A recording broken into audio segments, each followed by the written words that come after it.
In today's video, I am going to teach you how to enable a response validation in Google Forms. Start by opening your Google form and clicking directly on the question you want to validate.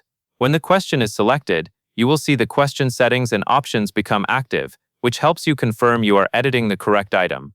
Next, make sure the question type you are using supports response validation. In Google Forms, response validation is available for short answer, paragraph, and checkboxes.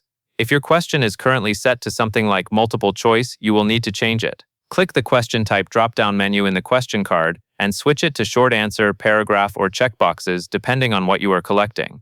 For example, short answer is great for names, IDs, or simple entries, and paragraph works well for longer written responses. Once you have a compatible question type selected, move to the bottom right corner of the question box and click the More icon, which looks like 3 vertical dots. This opens a small menu with additional settings. From that menu, select Response Validation. As soon as you click it, a new set of validation options will appear beneath your question. Now configure the rule that matches the kind of answer you need. If you are validating a numeric response, choose Number, then set a constraint like greater than, less than, equal to, or between. If you are validating text, choose Text, and then select a rule such as Contains or other text-based checks like requiring a valid email format or a URL.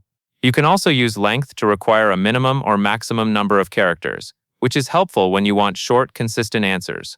For advanced formatting rules, Regular Expression or regex allows you to enforce a specific pattern, such as a structured code format.